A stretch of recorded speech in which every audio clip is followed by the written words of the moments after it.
Monsieur le maire, Monsieur le représentant du président de l'Assemblée nationale, Mesdames et Messieurs les membres du gouvernement, Mesdames et Messieurs les autorités administratives, coutumières et territoriales, Mesdames et Messieurs les députés, Mesdames et Messieurs les représentants du corps diplomatique, Mesdames et Messieurs les universitaires, experts et acteurs de la société civile, distingués invités. C'est avec un énorme plaisir que je prends la parole à l'occasion de cette conférence de Dakar sur l'autonomie et le patriotisme, privilège partagé avec toute l'équipe du comité de pilotage composé de l'infatigable Ousmane Diop derrière moi, M. Yaya Diallo depuis la France, militant de PASTEF à Vélingara, M. Yaya Diallo, M. Kader Sek en France, M. Ababakar Djamil Sané qui a géré les finances, M. Seydina Omar Touré, Mme Khadija Mayekor Diouf, M. Abdoulaye Koundoul et M. Momar Diop. Voilà le Dream Team qui a réussi cette journée d'aujourd'hui, cette conférence. Mais n'eût été l'apport considérable de l'Assemblée nationale, de la ville de Dakar, de la LONASE, du port autonome de Dakar et de Dakar Demdik, cette conférence n'aurait pas été une aussi grande réussite. Monsieur le Premier ministre, c'est à l'occasion d'une audience que M. Pascal Boniface m'a accordée dans son institut à Paris en 2024, en présence de M. Yaya Diallo, que l'idée de tenir cette conférence de Dakar est née. Il magnifiait durant l'audience votre engagement patriotique et défendait de façon péremptoire le rôle stratégique que vous jouez dans l'essor du continent africain. Nous avons choisi de la tenir en ce moment précis, où les équilibres traditionnels se recomposent, les centres de puissance se diversifient et les lignes de force du système mondial se redessinent sous nos yeux, les guerres se multiplient et les peuples sont tenaillés par une angoisse existentielle. Dans ce contexte, la capacité des nations à comprendre ces transformations, à les anticiper et à s'y inscrire avec lucidité doivent devenir un facteur déterminant de leur souveraineté. Beaucoup d'Africains estiment aujourd'hui que depuis les indépendances politiques, nous n'avons pas su changer de cap et aller vers une véritable autonomie économique, monétaire ou stratégique. La souveraineté revient donc au cœur du débat depuis un certain temps comme une exigence de maîtrise. Maîtrise des ressources, des politiques publiques, des choix économiques et du destin collectif. Parallèlement, le panafricanisme retrouve une dimension nouvelle. Il ne s'agit plus seulement d'un idéal historique ou d'un héritage militant, mais d'une nécessité géopolitique.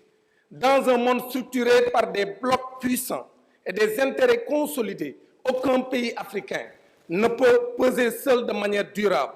L'unité, à tout le moins une intégration plus poussée, devient une condition sine qua non de puissance.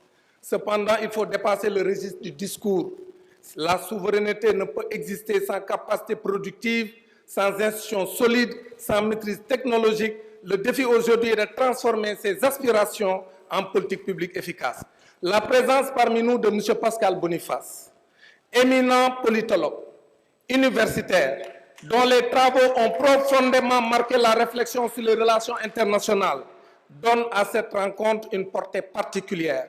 Elle symbolise la rencontre entre une pensée géopolitique reconnue et une ambition africaine en pleine affirmation. Mesdames et messieurs, permettez-moi de saluer avec une déférence toute particulière la présence de M. le Premier ministre Ousmane Sonko.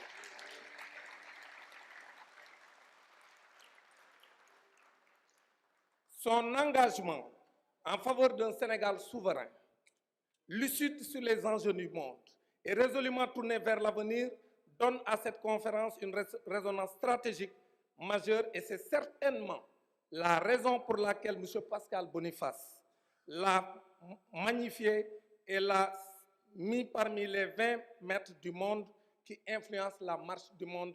Il mérite des félicitations, M. Ousmane Sonko.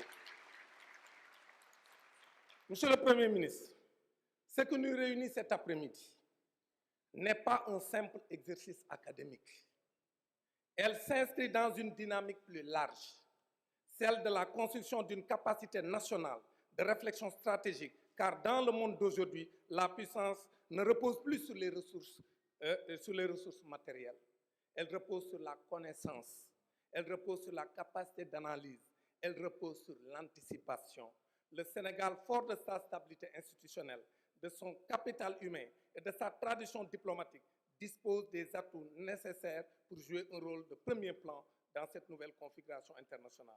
Mais ces atouts doivent être structurés, consolidés et orientés par une vision claire. Monsieur le Premier ministre, le comité de pilotage que j'ai l'honneur de coordonner prend l'engagement d'inviter de grandes sommités au Sénégal afin de créer un espace de dialogue entre décideurs, chercheurs et acteurs de la société civile.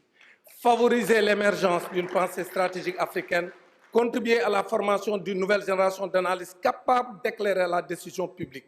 Dakar, par son histoire, par son rayonnement et par sa position géographique, a vocation à devenir un carrefour de cette réflexion. Un lieu où l'on pense le monde depuis l'Afrique, un lieu où se construisent des visions, un lieu où se dessinent des stratégies. Et il est fort heureux de constater, Monsieur le Premier ministre, que l'actuel maire de la capitale, M. Abbas Fall, qui n'a ménagé aucun effort pour la réussite de cet événement, nourrit les mêmes ambitions que nous et s'engage avec nous dans ce grand projet. Mesdames et messieurs, l'enjeu au fond est simple. Il ne s'agit plus seulement de comprendre le monde, il s'agit de s'y positionner. Il ne s'agit plus d'observer les transformations globales, il s'agit d'y participer. Dans son livre « Les maîtres du monde », M. Pascal Boniface nous décrit à la page 187 un homme au parcours hors norme.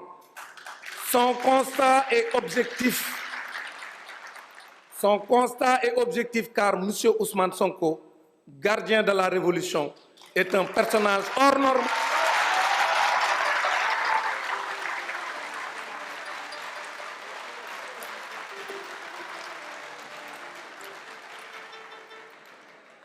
Donc je disais, M. Ousmane Sonko, gardien de la Révolution, est un personnage hors norme qui fait la fierté de toute l'Afrique. Pour terminer, je lui dirai tout simplement, Monsieur le Premier ministre, que le tandem que vous constituez, vous et le président Bassirou Diomaye Diakhar Faye, vous cristallisez beaucoup d'espoir. Le Sénégal vous regarde. L'Afrique vous regarde, les souverainistes du monde entier vous regardent. Avancez ensemble et continuez à inspirer le changement en Afrique. Je vous remercie de votre attention.